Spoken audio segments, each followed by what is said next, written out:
وبه نستعين على أمور الدنيا والدين وصلى الله على نبينا وسيدنا محمد وعلى آله وصحبه أجمعين أما بعد.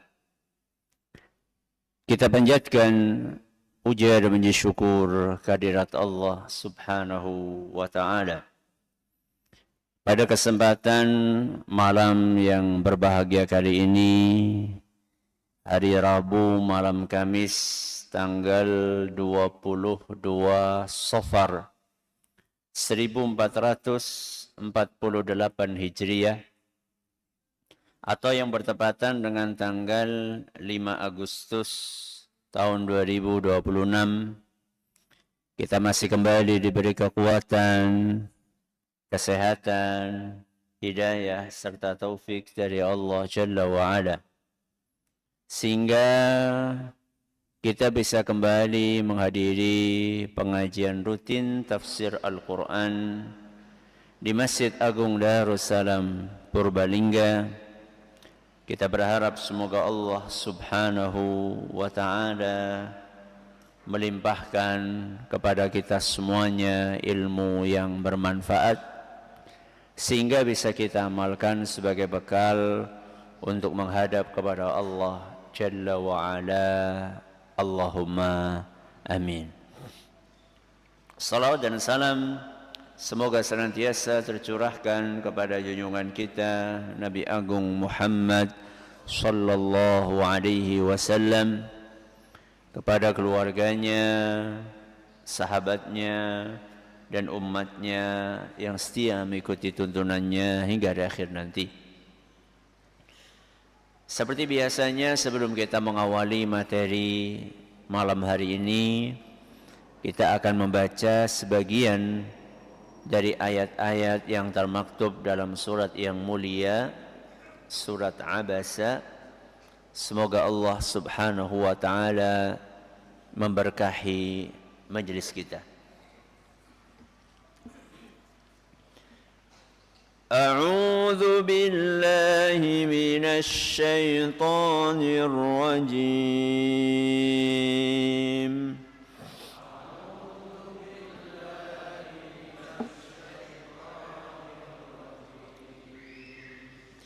قتل الإنسان ما أكفره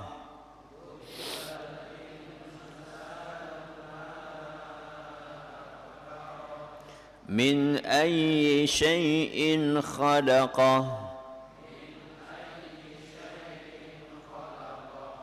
من نطفة خلقه فقدره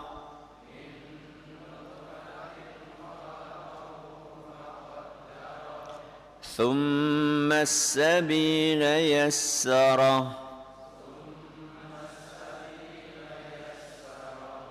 ثم أماته فأقبره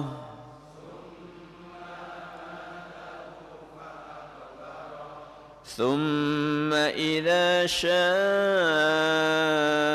أنشره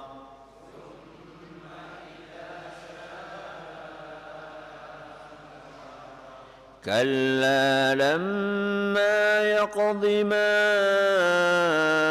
أمره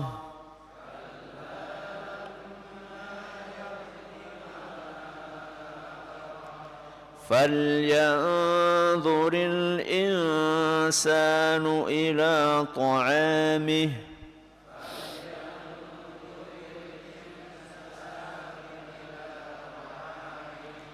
أنا صببنا الماء صبا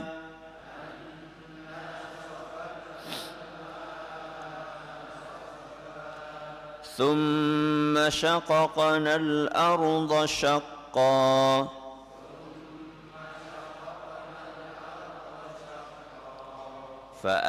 فأنبتنا فيها حبا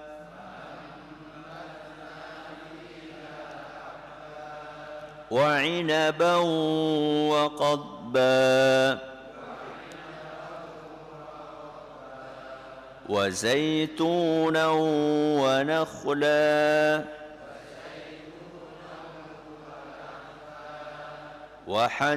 وحدائق غلبا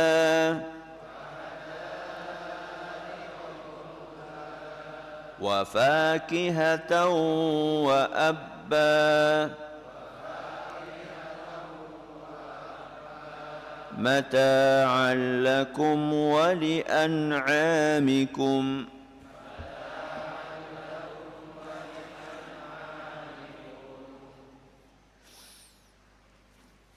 Para hadirin dan hadirat sekalian dan juga segenap pendengar serta pemirsa rahimani wa rahimakumullah.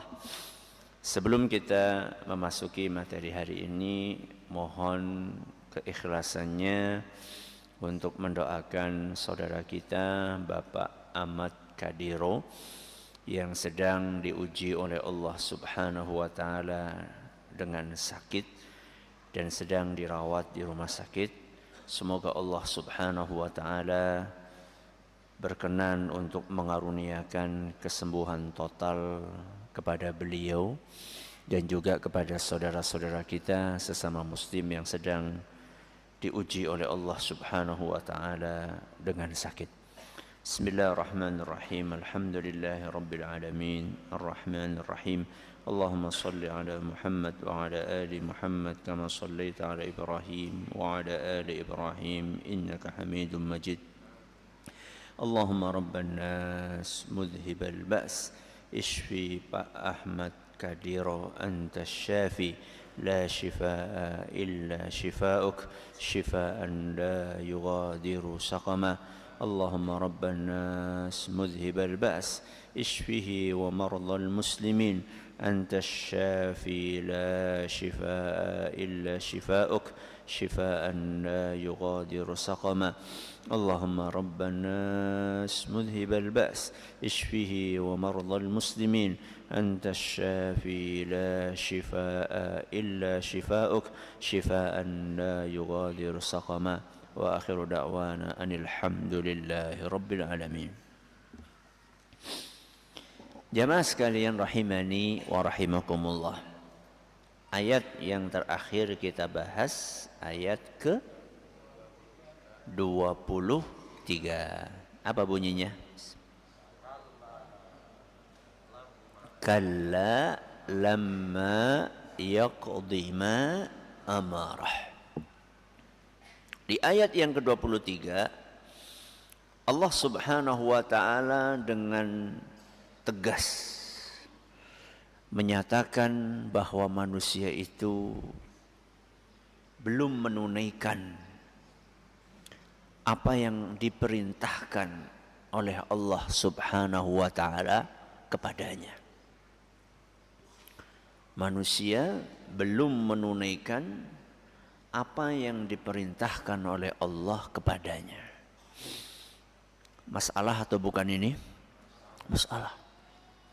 Besar atau kecil? Besar.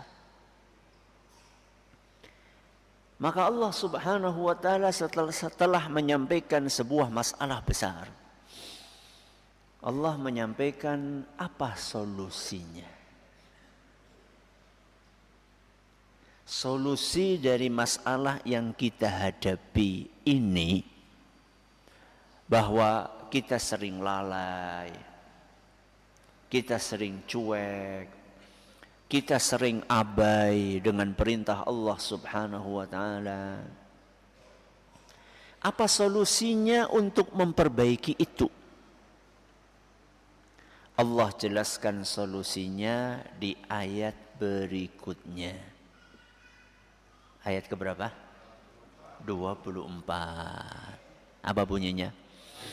Falyanzuril insanu ila ta'amih.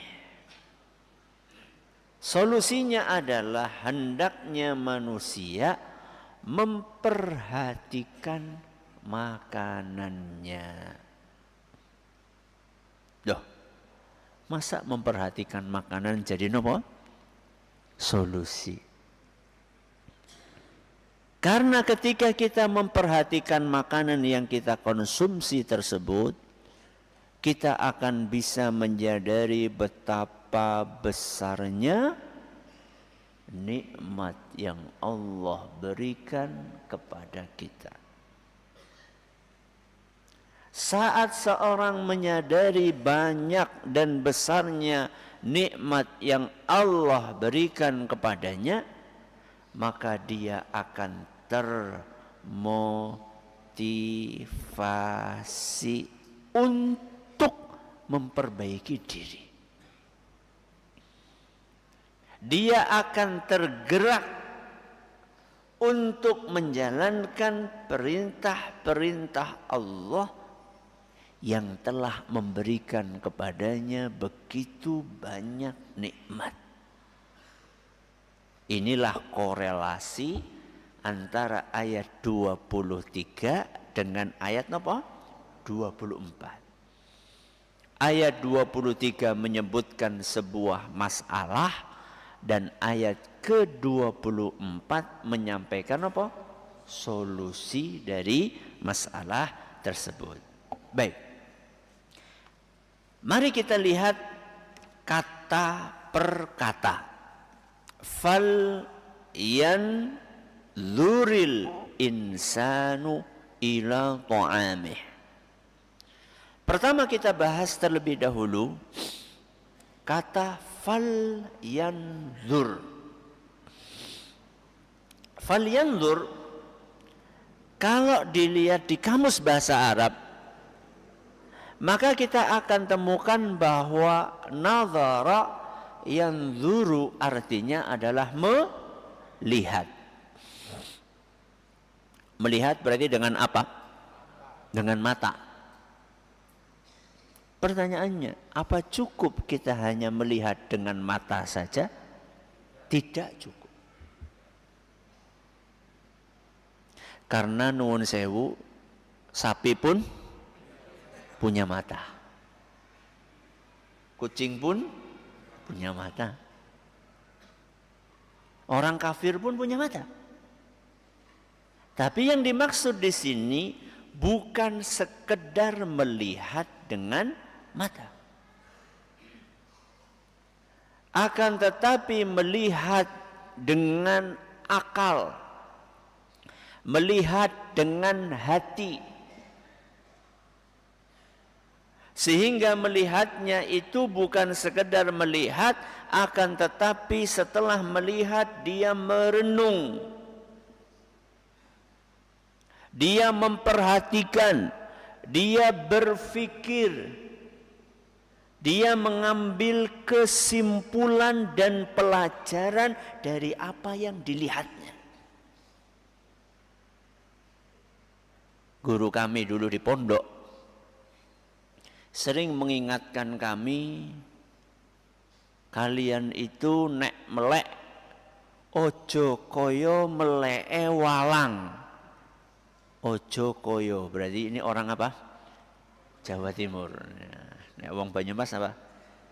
Aja kaya walang. Karena saya dulu mondoknya di Jawa Timur. Ojo koyo meleke walang. Tahu jenengan walang? Apa walang? Belalang. Belalang. Melek walang. Ya. Belalang punya mata atau tidak? Punya. Besar apa kecil? Besar. Saking besarnya nanti apa? Mecotok. Mecotok sih. Melotot keluar. Saking apanya? Besar. Tapi jenengan tahu atau tidak? Ternyata mata belalang itu sensitivitasnya itu lemah. Sebesar itu tapi fungsi melihatnya itu lemah. Belalang itu lebih mengandalkan indera yang lainnya, bukan mengandalkan apa? Indera penglihatannya. Guru kami menggunakan metafor seperti itu untuk menjelaskan kepada kami bahwa kalian itu jangan sampai seperti belalang yang hanya melihat tapi tidak berpikir.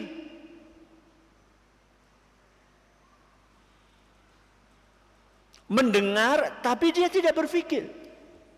Saya tanya sama jenengan, azan itu kedengaran atau tidak? Kedengaran. Dari satu kampung dengar atau tidak? Dengar. Tapi yang kemudian tergerak berangkat ke masjid setelah mendengar azan berapa persen? Mayoritas atau minoritas? Nek guru saya di SD, kuping aja kayak cantolan apa? Wajah. Astagfirullah. Masih inget saya. Kupingnya gue aja kayak cantolan wajah gitu ya. Jadi telinga itu untuk mendengarkan suara. Setelah mendengarkan suara, terus hasilnya apa gitu loh. Fenomena orang yang punya mata tapi tidak melihat, punya telinga tapi tidak mendengar, itu Allah jelaskan di dalam Al-Quran dengan sangat gamblang sekali. Allah sampaikan dalam Al-Quran surat Al-A'raf ayat 79. Surat apa? Al-A'raf ayat 79. Apa kata Allah Subhanahu wa ta'ala? Walaqad dzara'na li jahannama katsiran minal jinni wal ins. Sungguh kata Allah, kami telah mempersiapkan penghuni neraka dari banyak kalangan jin dan manusia. Apa ciri-ciri calon penghuni neraka tersebut? Lahum qulubun la yafqahuna biha. Mereka punya hati, akan tetapi hatinya tidak digunakan untuk merenung. Hatinya tidak punya rasa. Hatinya tidak digunakan untuk bertafakkur. Hatinya tidak digunakan untuk bertadabbur. Hatinya tidak digunakan untuk mengambil pelajaran dari kejadian-kejadian yang ada di sekelilingnya. Ciri yang kedua, walahum a'yunun la yubsiruna biha. Mereka punya mata tapi tidak digunakan untuk melihat. Buta apa mboten? Tunan netra atau bukan? Bukan. Bisa ngelihat. Akan tetapi yang dia lihat itu tidak menambah keimanannya. Alam semesta yang begitu luas ini tidak membuat dia jadi menyadari bahwa di balik alam semesta ini ada sang pencipta. Maka sungguh aneh bin ajaib. Ada manusia yang melihat betapa indahnya alam semesta ini, kemudian dia mengatakan tidak ada Tuhan, alias ateis. Ada manusia seperti itu, aneh bin ajaib. Kok bisa-bisanya ada alam semesta yang begitu megah, yang begitu indah, yang begitu rapi, nggak ada penciptanya. Sedangkan dia nggak percaya ada apa ini namanya, tumbler. Kalau dikatakan ini tumbler, twing, ujuk-ujuk ada. Percaya dia? Ora mungkin. Saya tanya, tumbler sama alam semesta lebih rumit mana? Alam semesta. Dia bisa nggak percaya ada tumbler yang ujuk-ujuk ada tanpa ada yang bikin? Kemudian kok dia bisa menerima alam semesta ini ujuk-ujuk ada tanpa sang pencipta? Ciri yang kedua. Ciri yang ketiga kata Allah Subhanahu wa taala, walahum adhanun la yasma'una biha. Mereka punya telinga, akan tetapi telinganya tidak digunakan untuk mendengar. Tidak digunakan untuk menyimak. Tidak digunakan untuk mendengar hal-hal yang bermanfaat, yang bisa menggugah hatinya. Itu tadi, dengar azan tapi orang mangkat. Ya. Na'udzubillahi min dzalik. Mudah-mudahan kita enggak termasuk golongan tersebut. Di pengajian ini kita dengar ayat Quran, dengar hadis, dengar nasihat. Harusnya setelah kita dengar ayat, dengar hadis, dengar nasihat, itu ada perubahan dalam diri kita. Aja nanti melebu pengajian, moto pengajian pada baik. Jangan sampai ketika kita hadir pengajian dengan kita keluar pengajian sama saja nggak ada perubahan. Sholatnya nggak tambah baik, nggak tambah sayang sama keluarga, nggak tambah sayang sama istri. Istri nggak tambah menghormati dan menghargai siapa? Suami. Anak nggak tambah berbakti kepada orang tuanya. Orang tua nggak tambah peduli kepada anak-anaknya. Jangan sampai kita seperti itu. Itu ciri-cirinya. Kemudian Allah Subhanahu wa taala lanjutkan firman-Nya, ulaika kal an'am. Manusia-manusia tadi mirip seperti hewan ternak.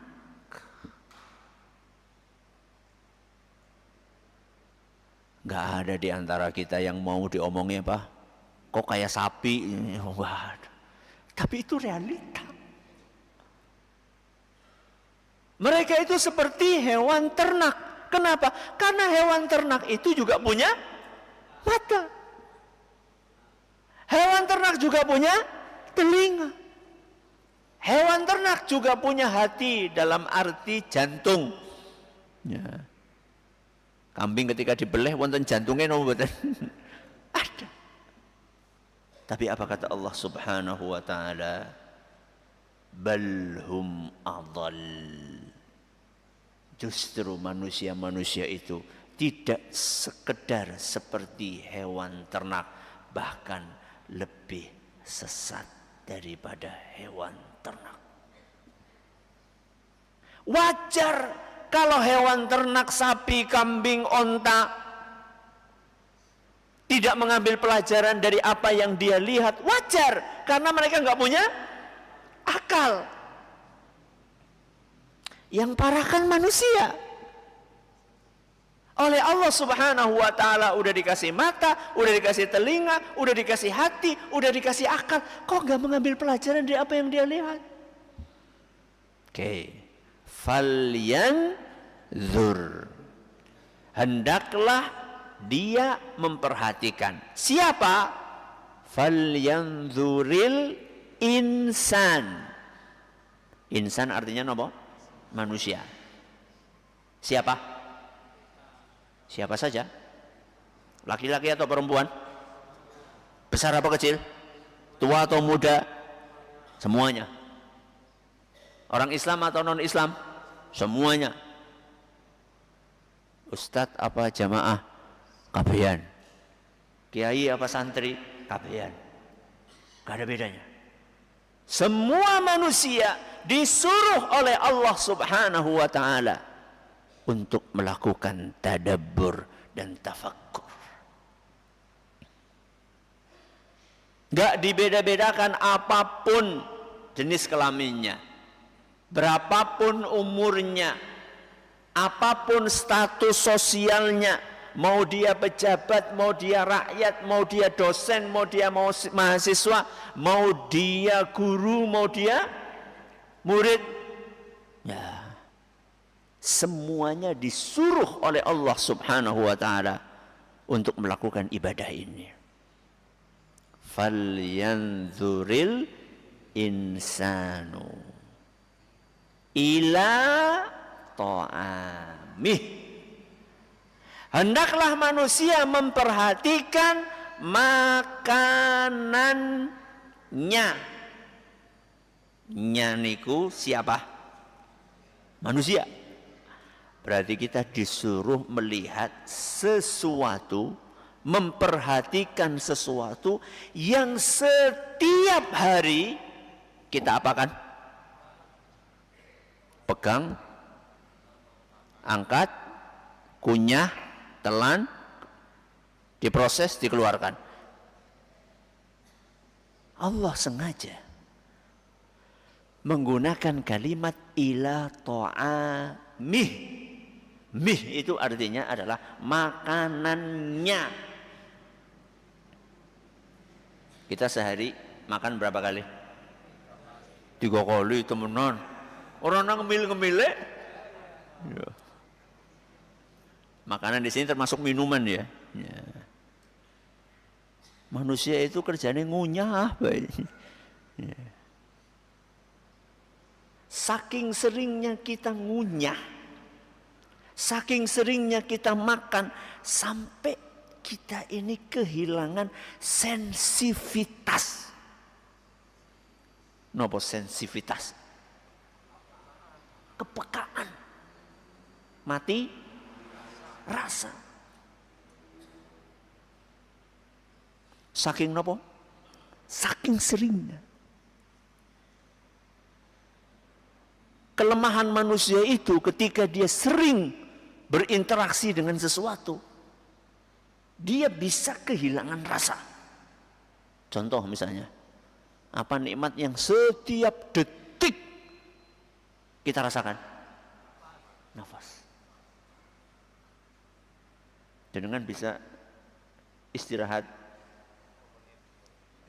10 menit baik. Apa yang terjadi? The end. Ya. Matilah. Dalam 10 menit kita bernafas, berapa nikmat yang kita rasakan? Sudah kayak gitu ngeluh, orang ada duit.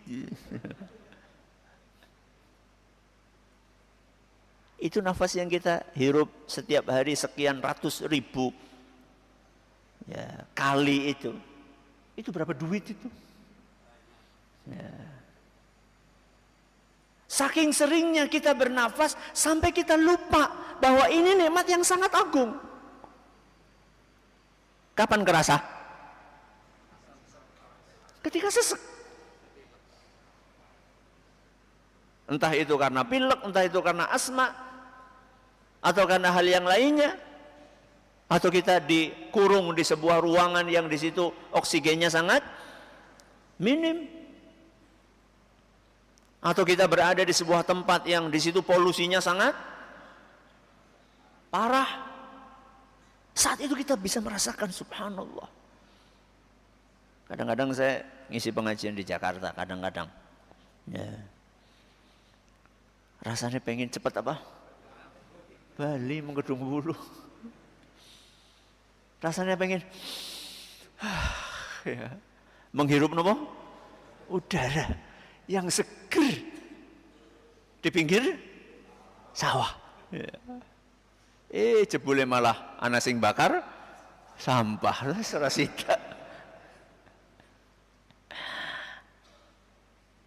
Udara termasuk makanan. Ya. Ngeluh. Ki ora ana kerupuke. Cuma gara-gara napa? Kurang satu. Napa? Kerupuk. Ya. Sampai lupa di depannya ada napa? Ana nasi, ana sayur, ana gorengan. Anak jangan sebab kurang kerupuk tok. Ya.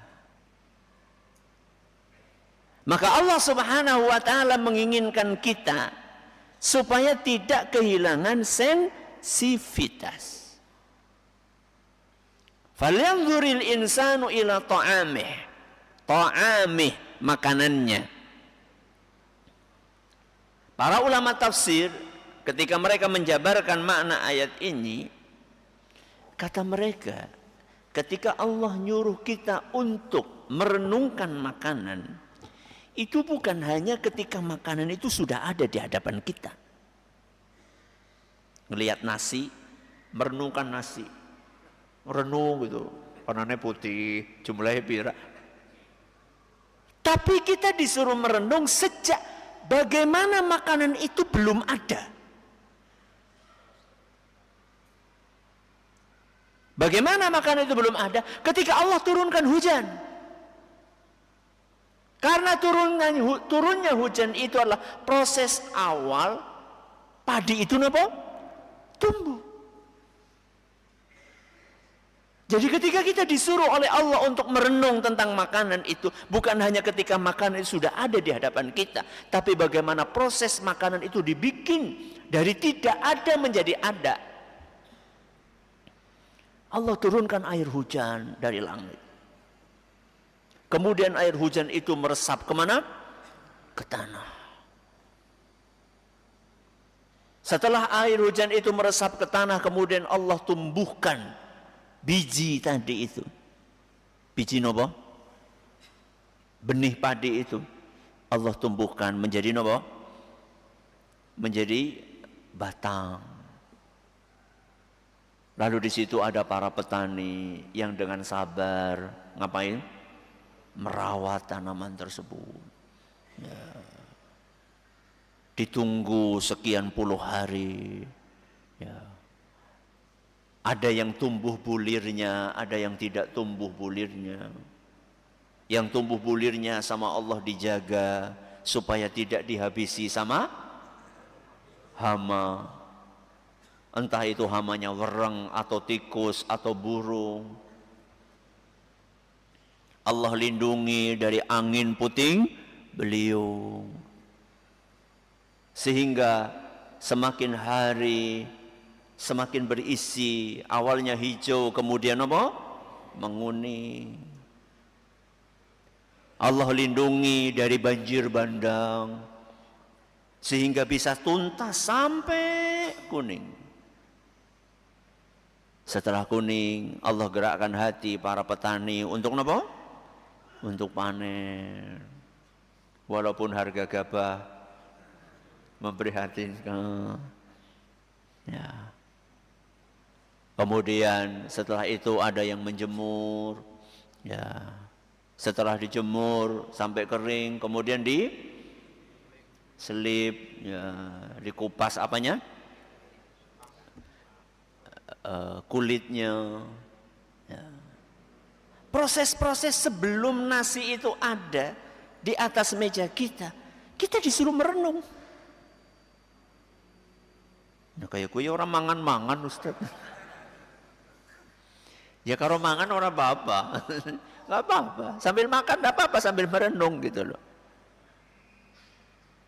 Bahwa ternyata mulai dari nasi itu tidak ada sampai ada, betapa banyak nikmat yang Allah berikan. Betapa banyak manusia yang Allah libatkan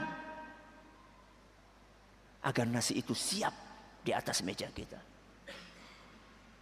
Setelah itu kok kita masih tega-teganya buang apa? Nasi. Ya Allah. Cuma gara-gara kurang micin. Kurang enak. Nasi separuh dibuang. Ya. Jangankan nasi separuh. Sisa satu butir aja. Jangan sampai dibuang.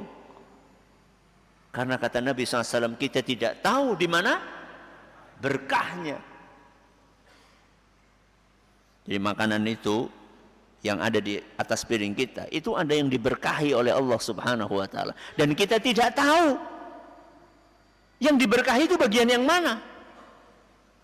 Maka supaya berkah itu masuk ke perut kita, gimana caranya? Habiskan habis bis. Kalau balung-balungnya yo tulangkan makanannya siapa? Jin. Berarti ini sing seneng mangan balung bagi-bagi lah ya. Kasihan kucingnya, ya Allah, orang anak sisanya belas. Saya punya candaan sama ketika kami jadi mahasiswa di Madinah. Kami sering bercanda. Jadi orang Indonesia gue nek mangan ayam gue resik banget. Nganti balungnya disesep. Beda dengan orang lain gitu. Maksudnya selain Indonesia. Ya nek mangan gue sisa-sisa apa? Dagingnya gitu ya. Kami sering ngobrol. Kalau ada kucing, biasa di kampus kami banyak kucing itu, bisa puluhan, ratusan kucing gitu. Kita ngobrol. Kasihan kucing itu begitu ngelihat ada orang Indonesia naruh sisa makanan, mereka nggak bernafsu mereka. Malingkur dari apa? Balung. Berbagilah ya. Makanan sampai ada. Dan makanan itu Allah bikin bermacam-macam bentuknya. Warnanya macam-macam, rasanya macam-macam. Ya. Padahal disiram dengan air yang sama. Air hujannya sama. Tapi bisa yang satu warnanya merah, yang satu warnanya kuning, yang satu warnanya hijau, yang satu warnanya oranye, yang satu warnanya ungu. Gak cuma warnanya, bentuknya beda-beda. Ada yang bulat, ada yang panjang, ada yang lonjong, ada yang pipih. Gak cuma bentuknya, rasanya pun beda-beda. Ada yang manis, ada yang kecut, ada yang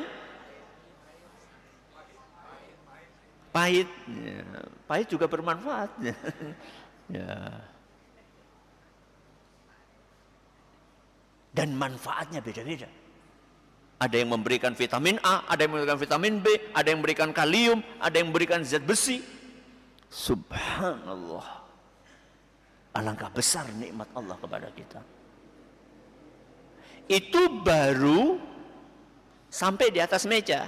Belum kita ngomongin ketika itu dikunyah. Bagaimana Allah menyiapkan sistem di dalam mulut kita. Ada lidah, ada gigi, giginya juga bentuknya macam-macam. Ada yang buat ngunyah, ada yang buat nyobek. Dan subhanallah di dalam mulut kita ini punya kepekaan sampai ada kerikil akan ketemu. Padahal kerikil kan kecil. Tahu meletus sering. Itu baru di mulut, belum di tenggorokan.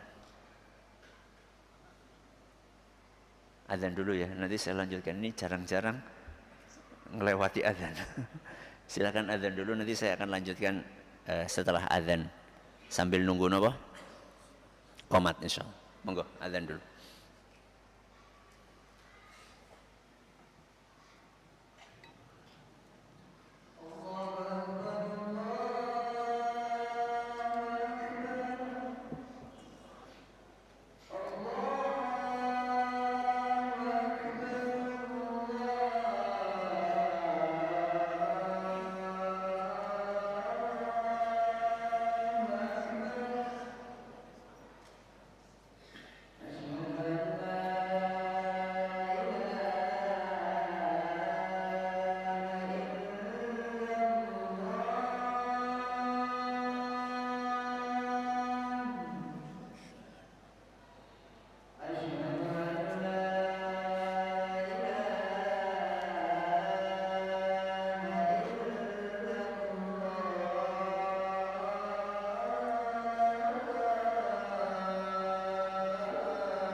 Alhamdulillah wassalatu wassalamu ala Rasulillah, amma ba'd.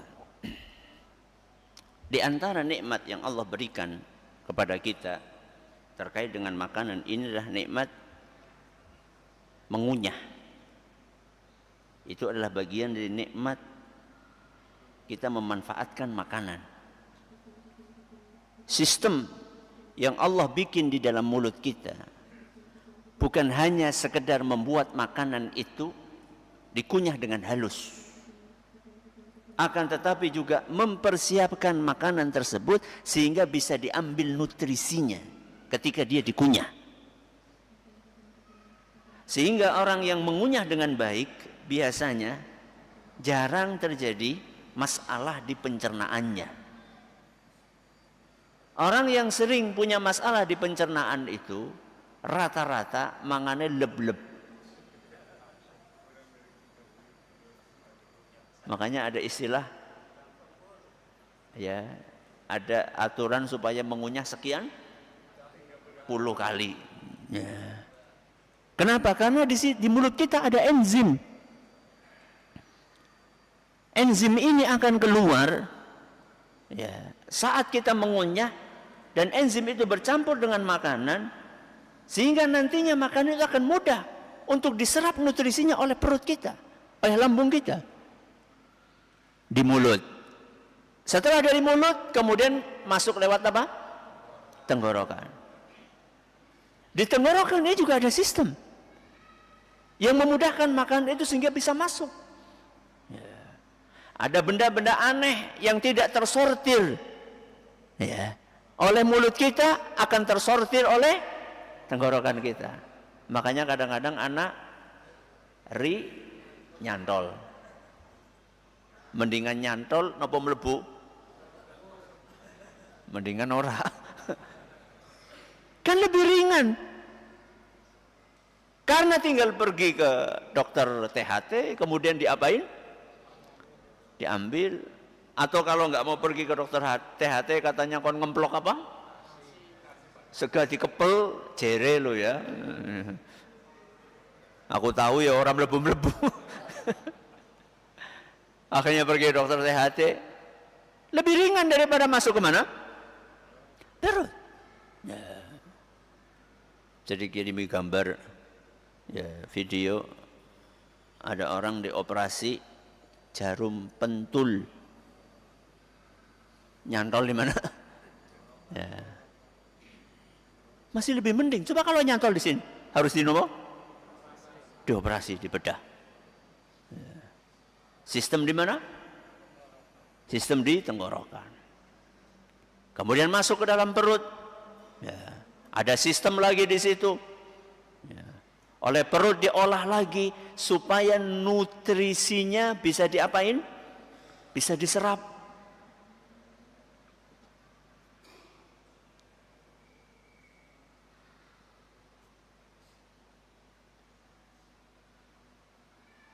Nutrisinya bisa diserap oleh tubuh kita, sehingga ada yang menghasilkan darah, ya, untuk memperbaiki darah kita, ada yang menghasilkan energi, ya, ada yang untuk memperbarui sel, ada yang untuk menumbuhkan daging, ada yang untuk menguatkan apa? Tulang. Setelah diserap nutrisinya, apa jenengan tidak berpikir Allah masih memberikan karunia bahwa nutrisi itu menghasilkan energi, dan energinya dipakai buat apa? Ada orang yang makan, energinya dipakai buat sholat. Ada orang makan, energinya dipakai buat nyolong. Sama-sama makan, sama-sama menghasilkan energi, tapi energinya digunakan untuk apa? Itu nikmat lagi dari Allah. Setelah diserap, ada sisanya, ampasnya. Allah bikin mekanisme supaya ampas dan kotoran itu bisa dikeluarkan. Ada yang dikeluarkan dalam bentuk padat, ada yang dikeluarkan dalam bentuk cairan. Itu nikmat. Ya. Banyak orang tidak menyadari hal tersebut. Tahu apa yang terjadi? Ketika usus tadi, ya, usus besar itu yang dipakai buat jalur keluar kotoran, yang dipakai buat jalur kotoran itu nggak bisa untuk mengeluarkan kotoran tersebut. Apa yang terjadi? Maka usus tersebut harus dipotong. Kalau dipotong, padahal itu nyambung ke saluran pembuangan. Lantas apa yang dilakukan oleh dokter? Membuat salur pembuangan di perut. Lah bagaimana wadahnya ditempel pakai plastik di sini? Yang setiap sekian jam harus diganti. Setiap hari kita mendapatkan nikmat itu dari Allah Subhanahu wa Ta'ala. Gak usah kita sampai seperti itu. Ngomongin sembelit saja, kita sudah gak enak. Ngomongin gak bisa pipis aja, kita sudah gak nyaman. Maka ketika Allah Subhanahu wa Ta'ala nyuruh kita untuk falyanzuril insanu ila ta'amih, itu betul-betul solusi untuk membangkitkan rasa syukur kita kepada Allah Subhanahu wa Ta'ala. Dan apakah kita lakukan itu ketika kita makan? Itulah PR besar kita. Jadi jangan sampai kita hanya makan, kemudian tidak merenung dari makanan, dari mana makanan itu berasal, yaitu dari Allah Subhanahu wa Ta'ala yang telah menyediakan itu buat kita dari awal sampai akhir. Yang seharusnya hal tersebut membuat kita semakin tekun untuk beribadah kepada Allah Subhanahu wa Ta'ala. Tadi ada yang keliru ketika saya membawakan ayat Al-A'raf. Saya sebut ayat berapa? 79. Yang betul ayat 179. Ya, sebentar. Ya, ayat 179. Jazakumullah khairan kepada yang sudah mengingatkan. Terima kasih atas perhatiannya. Mohon segala kurangannya kita akhiri dengan doa kafaratul majelis. Subhanakallahumma wa bihamdika asyhadu an la ilaha illa anta astaghfiruka wa atubu ilaik. Wassalamualaikum warahmatullahi wabarakatuh. Jangan lupa untuk subscribe dan share bila kajian ini dirasa bermanfaat.